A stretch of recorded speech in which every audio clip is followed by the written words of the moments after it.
Hey guys, this is Comic Uno, and today I'm doing a review for Extraordinary X-Men issue 2. So before I start talking about this issue, just want to give you guys a couple updates. Of course, I have Comic Uno episode 121, and that's the show where I review all the comics I read this week in one show, and here are the exclusive comics. We got Fathom Blue issue 5, I Hate Fairyland issue 2, Vader Down issue 1, Power Cubed issue 3, Star Wars issue 12, Tomboy issue 1, Robin Hood Holiday Special 2015, The Beauty issue 4, 6 issue 1, Earth 2 Society issue 6, Star-Lord issue 1, Savior issue 8, Star Wars Kanan issue 8, Batman and Robin Eternal issue 7, Martian Manhunter issue 6, and Invincible issue 125. So if you want to check out all those reviews, go to Comic Uno episode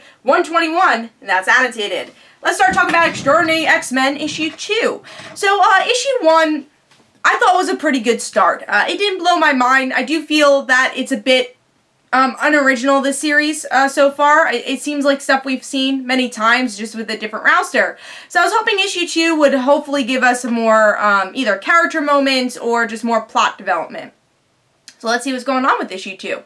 Beautiful cover, really like the Jean Grey cover, and we get to see no more mutants, which is another problem I have with this series, is that everyone hates mutants still, and I feel like we're at a point where some humans should be accepting mutants, and it seems like we're seeing everything over again.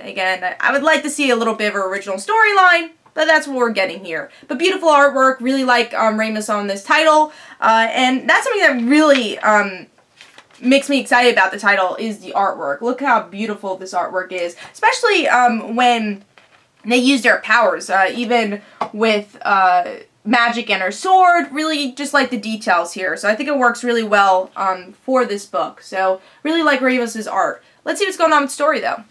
So in this issue, we get to see a couple stories. We see that Magic and Colossus are teaming together, and by the end, she sees, hopefully I get his name right, Dr. Sinister, I think it was, yeah. Dr. Sinister, who's connected to Magic and her limbo-ness and demon-ness, so that's going to be a big story for her, which I'm excited to see more of the sibling stuff. I've been enjoying that a lot, and I feel like that's something different that we haven't seen in a while.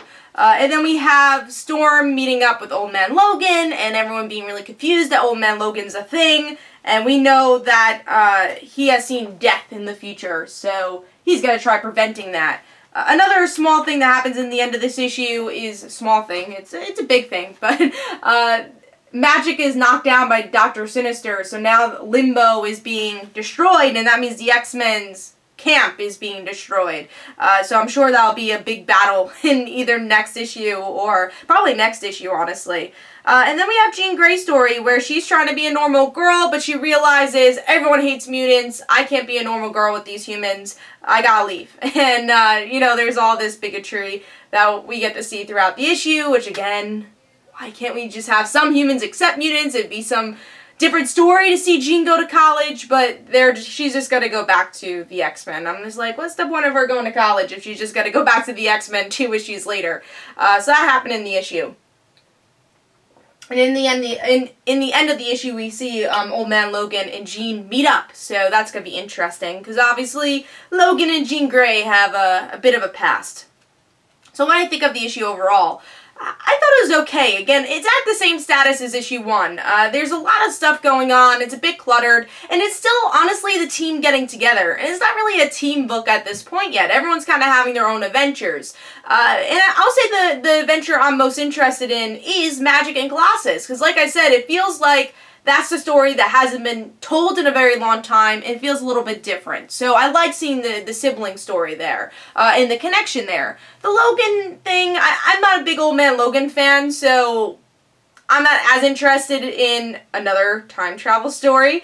I was like, oh, the future is grim. We gotta save everybody. Again, there's so many storylines in this book that just feels repetitive, and that's my biggest problem with it.